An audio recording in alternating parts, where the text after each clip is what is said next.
Mark Wahlberg has a scene where he goes into the bathroom and he cries in the mirror. And that's I know on paper it's like, and that this is where you have an emotional moment that shows the audience you are a human being. But that felt too melodramatic. I felt like it didn't land for me. But whatever. I'm trying to think back now. Have I seen Mark Wahlberg crying in a movie? I don't think I have. There's two times in this movie where he does, and it doesn't feel real. It's like I heard someone say that once about Ben Affleck. He can't do period pieces because he just looks like a face that uses a cell phone or that has seen a cell phone. But like Mark Wahlberg, I think is an actor. He looks like a face that like never cries.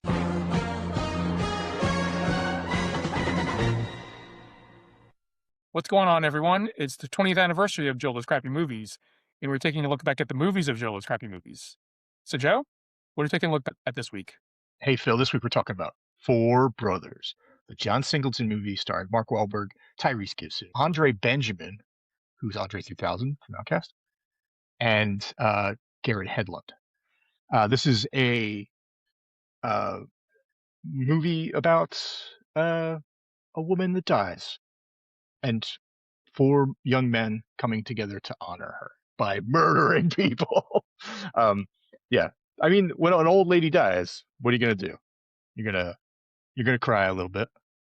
You're gonna talk to her ghost at Thanksgiving dinner, and then you're gonna murder a bunch of people. Am I giving too much away out Is, front? Hard to say, does that but all happen in the movie? yeah, let's dig right in. So the opening scene features a woman named uh, Miss Mercer. She goes into a convenience store, and in the store, there's a young man that has been caught shoplifting, and she's this type of woman that kind of is a mama for the neighborhood, and you find out later on that she is a person that has taken in hundreds of foster kids, and she gives love, she disciplines them. She's like a tough old bird, uh, but she loves taking care of kids. So she teaches this kid a lesson and teaches him not to steal candy anymore. And then he leaves. She's talking about it with the clerk, but someone comes in to rob the place. So she's also a wily old lady. She ducks behind a display, and uh, the robbers kill the clerk. They find her and they kill her too. This all happens in the opening scene. I hope I'm not spoiling too much, but I really want to set up how gruesome this is. Um, this brings together four of her sons, the four that she was unable to rehabilitate. These are four that lived with her, but they are bad seeds that have gone out into the world and are now coming back to their hometown to honor their mother. They go to her funeral, uh, and then they're a family, so they do come back together and they sit down for Thanksgiving dinner. And it's a very strange scene where they're all eating in complete silence, which I get it. Everyone's sad; they lost their mother, but they're all looking at her empty chair. And they take turns. It's all like, all right, it's your turn now. And they all see her ghost. And she gives them like advice. Like, um, uh, I mean, there's a great one to Garrett Hedlund. She's like, I know you went through things, but you're safe. And, I've got you, which is huge for a kid that needs to hear it. Stuff like that. She has little different advice for each of them, which is all valuable. Some of it is just table manners, but like different advice. And the best one by far, though, is Tyrese. She's like, "Oh, Angel, I see you got another tattoo." And he's at first and he starts to cover it up. She's like, "Don't cover it up. Take a look at mine." And she gives him a little peek, and it's very much like he smiles, and it's very sweet and funny, but it's like this close to being like super heavy-handed. Like, don't get too corny now. Like, this is still a movie that people are supposed to enjoy, and it's not a. You don't want it to become melodramatic, especially since everything that's happening around is like like uber the goal is uber cool, like tough guy cool, like cool 70s music, and cool, everyone's got a Dodge Challenger. you know Everyone's dressed to kill. um so you want to keep it cool, but I mean, there's the scene where they reflect, and there's a scene where they mourn, and Mark Wahlberg has a scene where he goes into the bathroom and he cries in the mirror. And that's, I know on paper it's like, and that this is where you have an emotional moment that shows the audience you are a human being. But that felt too melodramatic. I felt like it didn't land for me, but whatever. Yeah, I can't imagine. Like I'm trying to think back now. Have I seen Mark Wahlberg crying in a movie? I don't think I have. There's two times in this movie where he does, and it doesn't feel real. It's like I heard someone say that once about Ben Affleck. He can't do period pieces because he just looks like a face that uses a cell phone or that has seen a cell phone. But like Mark Wahlberg, I think is an actor. He looks like a face that like never cries, which is a shame because like people should be allowed to. I'm not saying you shouldn't cry. I'm just saying like when he does it in this movie twice, it didn't land either time for me. But that's fine. The movie then becomes sort of a detective story. They go out into the neighborhood to try and figure out what happened because they have no real answers. So, in a normal story, someone would go to where it happened and they talk to the owner of the store and they talk to the kids in the neighborhood. They do that, but everything they do is just busting in, waving guns around. They are not good detectives. They're bullying people into giving them information. And I mean, the sad thing is it works, but like the way they do it is just complete nonsense. Like everyone grieves differently. I'm not trying to judge, but like this isn't good. This isn't how you do things, and it kind of bugged me a little bit.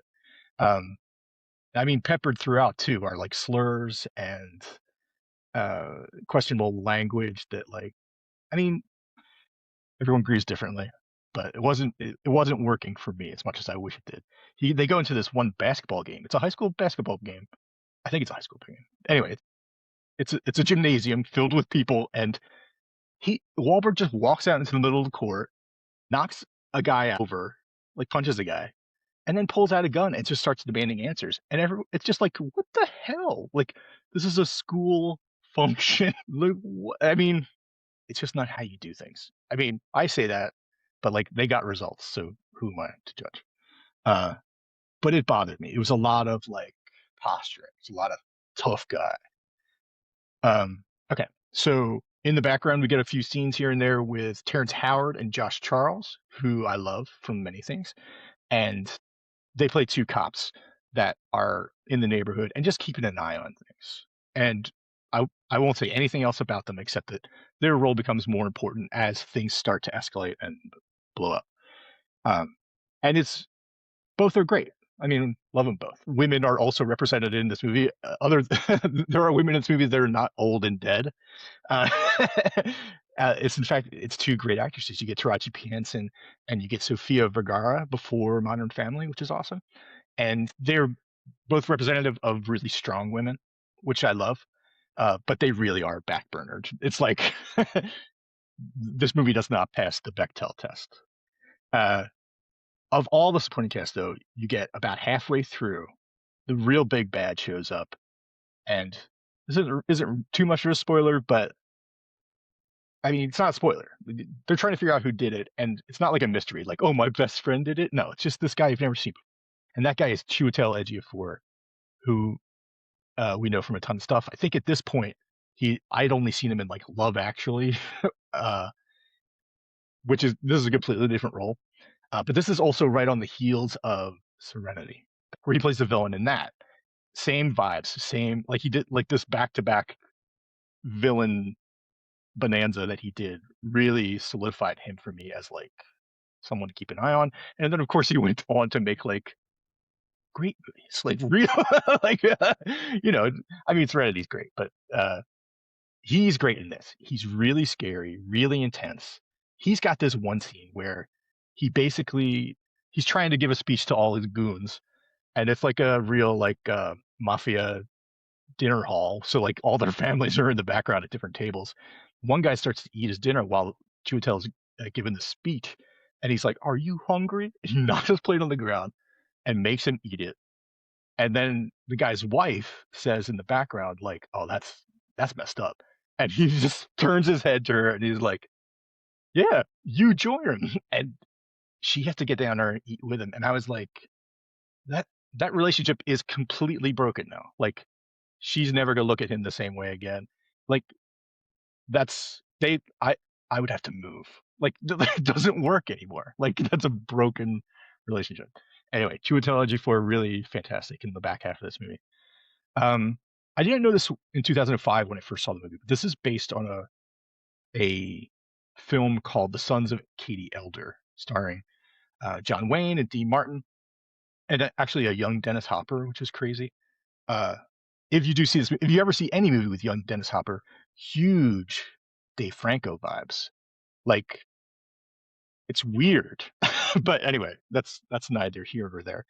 The Sons of Katie Elder is about four brothers that come back to mourn their mother who has just passed, and they are all sort of ne'er do well bad seeds. And the thing about that movie is that they come to town and everyone's like, "Oh, you guys suck," and they're like, "Listen, we're just here to mourn our mom. Let's not make a big deal about it." And they can't get a straight answer. They're like, "What happened?" And they're like, "Whatever, you suck." So they're like, "Fine." And they take a job as cattle ranchers, and they're just or not ranchers, but cattle movers, whatever they're called.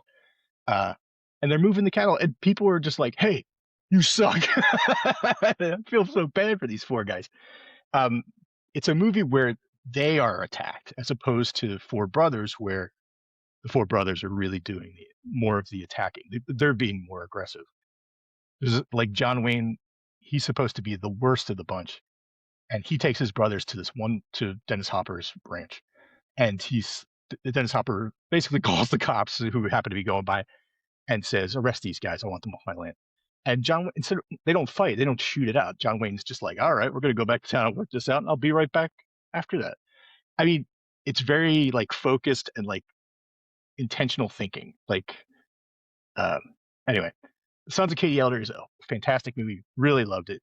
Dean Martin in the Old West is a blast. I know he did a few westerns because westerns took over Hollywood, but he's so good in that movie.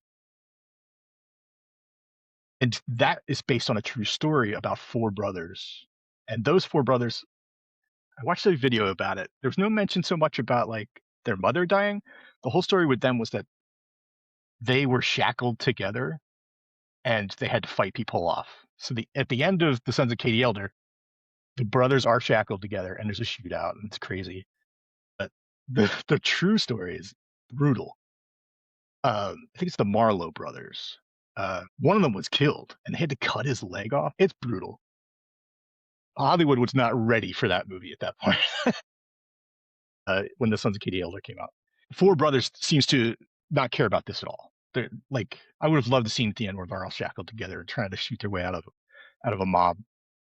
But no, it's they take the premise of four bad seeds come back together to mourn a mother and mourn her by doing revenge. Katie Elder movie, I feel like is shows restraint and does revenge in a can you say you do revenge in a proper way? I don't know.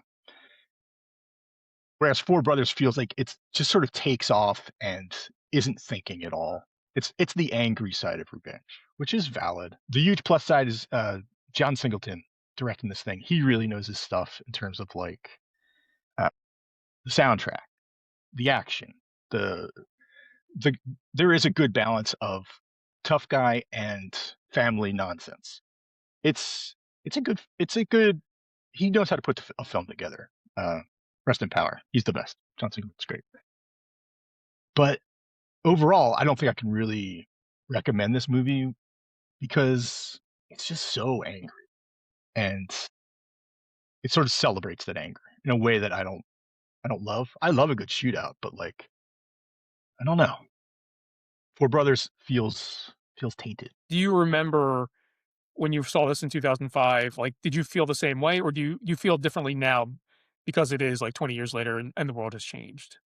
Yeah, I wonder like if I'm more woke now, which I am. I'm fine with saying that, but like I wonder how much that plays into it. Like where I am uncomfortable hearing Mark Wahlberg call his brother like a fairy, or to see him like say slurs to a huge crowd of people. Like I don't know. I don't know.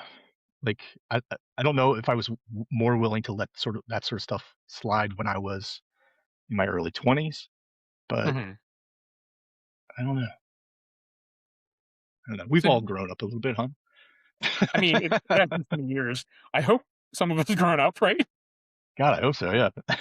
Now I'm just a cranky old man, but yeah, I was gonna say, do you remember, like, enjoying it more 20 years ago? not necessarily. It wasn't like a movie I came out of where it wasn't one I thought about a lot.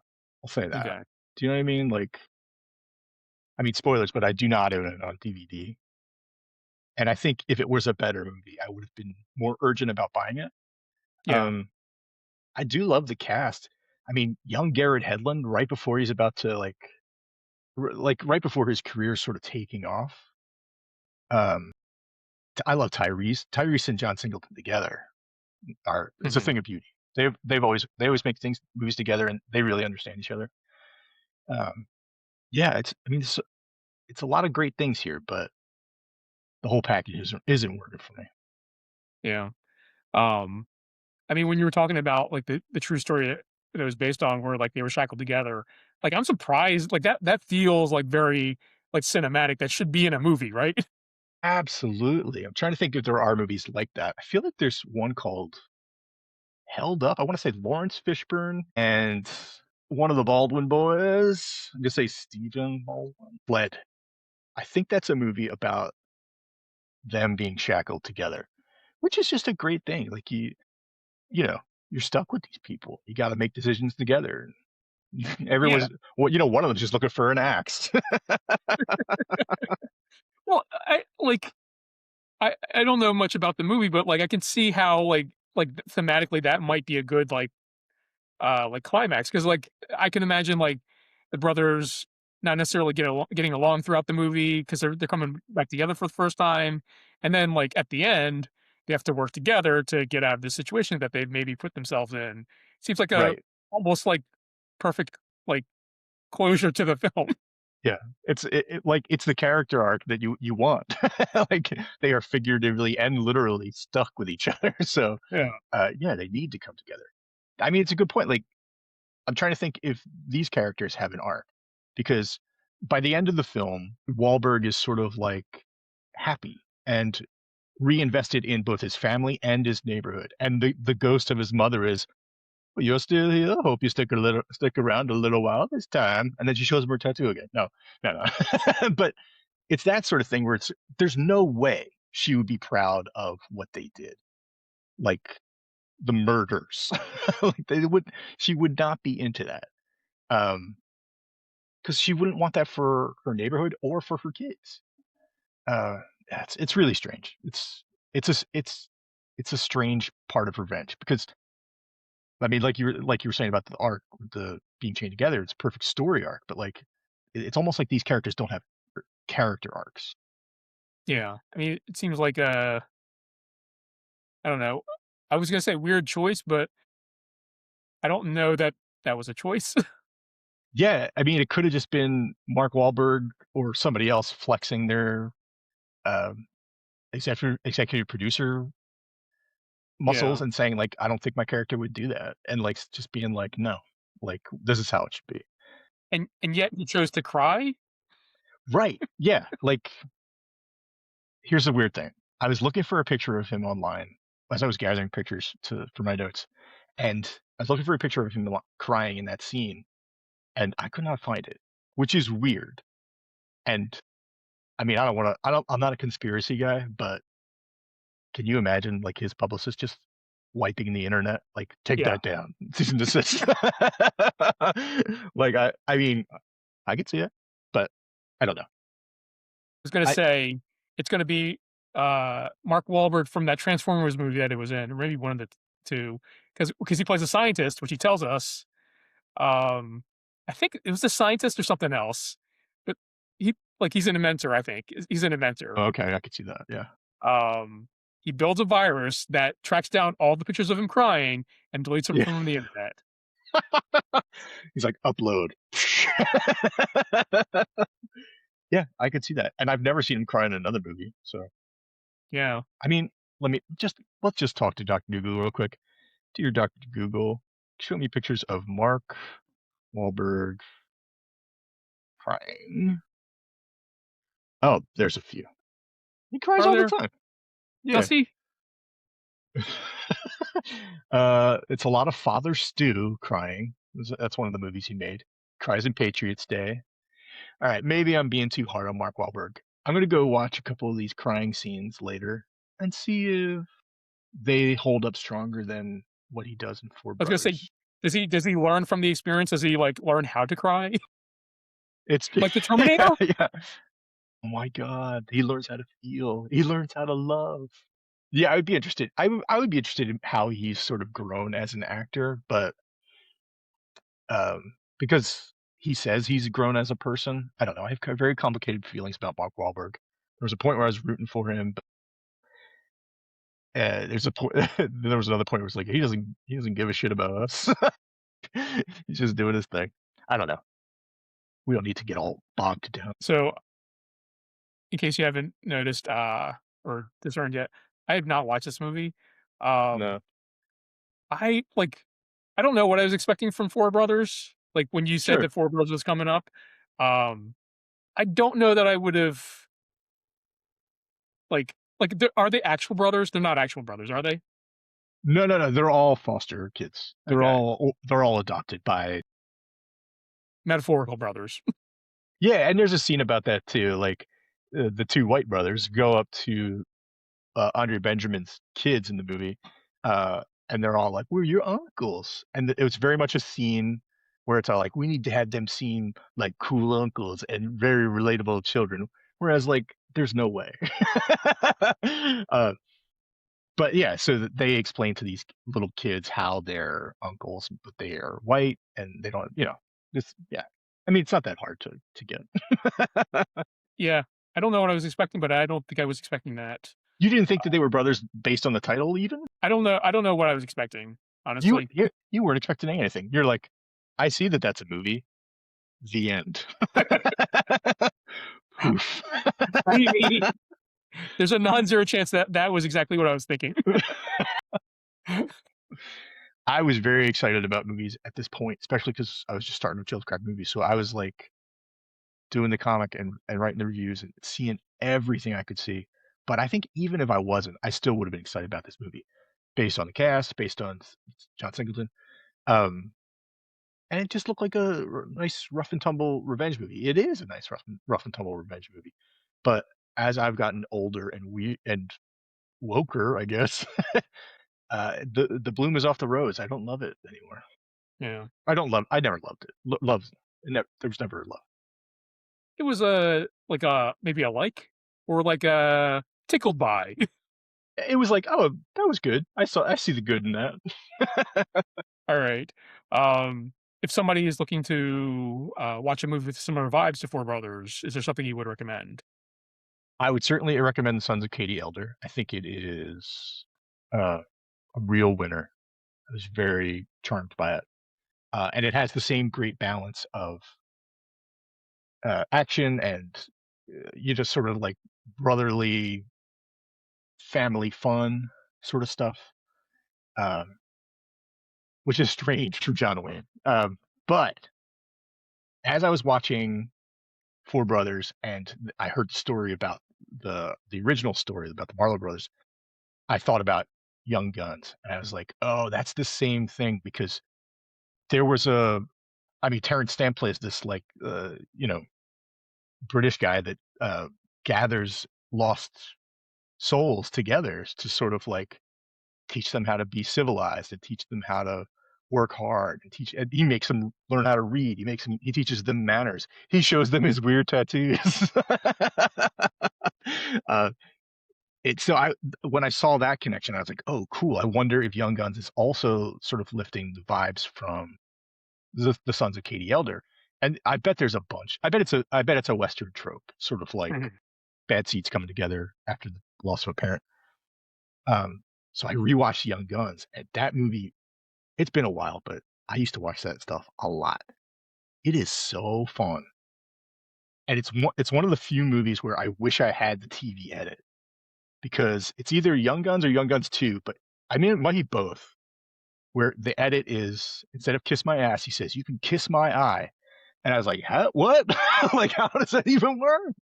But then he says, "Kiss my ass" again. And he's like, I mean, he might just be like, "Hey, Walker, kiss my hand." And I was like, what? For being like, 12 years old or whatever, and just be like, what are you talking about? Like, I couldn't understand watching it on UHF. I had forgotten, though.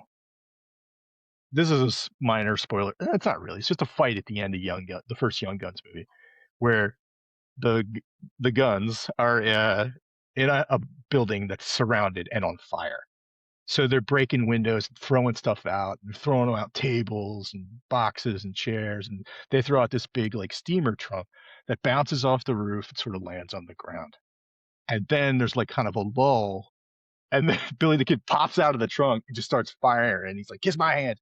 And I was like, "Oh, they Trojan trunked it." And I was like, "Whose plan was that? Like, who thought that up?" Because I don't think Doc was in the house, and I can't imagine Billy the Kid thinking that up. Anyway, Young Guns, I think, is a good combination between the Sons of Katie Elder and Four Brothers because it is a little bit more grown up and conscientious. It's not like, as opposed to like Four Brothers, which is like full on, full raging. At the same time, Billy the Kid is more comfortable in that Four Brothers world. Billy Kid is like, he's almost like the Joker. He's like, "Oh, we're going to do revenge on these guys. Hey, I was going to do it anyway, so we might as well." There might as well be a reason. Like he's it Estevez has really brought a lot of fun to that. So Young Guns, go watch it. Nice. All right. Any other closing thoughts on Four Brothers? I know I've expressed complicated uh connection to it. It's not a terrible rewatch. I still wouldn't necessarily recommend it, but if you like sort of like exploitation movies, um, or like dirty 70s revenge movies, this will tick that box for sure. Uh, I won't lie, and I think watching Sons of Katie Elder and then Young Guns, like as bookends to Four Brothers, may have brought it down a little because those movies are doing things that I don't think Four Brothers is doing. Yeah. All right. Um, so have you guys seen Four Brothers? What'd you think? Let us know in the comments below. Um, what was the last movie that you saw Mark Wahlberg crying in? Drop us a comment. Let us know. Um, and if you like this, give us a like. And if you're new here, hit that subscribe button. And one last thing before we go, um, we are going live next Friday. So if you want to hang out with us for about an hour, Friday, January 30th, we're going live. Can come hang out with us. We don't know what we're talking about, but we'll be Yeah, hanging out. if you have suggestions about what we should talk about, let's hear it. Like, put it in the comments because we really don't know what it's going to be yet. We might finally talk about Stranger Things. We might talk about. I We had a video come out a couple weeks ago about our predictions about what wouldn't be in the Avengers trailers, and I have forgotten what we said. So it might be good to compare to see if what we said is in the trailer. So All right. So maybe we'll catch you on the live show. Otherwise, we'll catch you on the next one.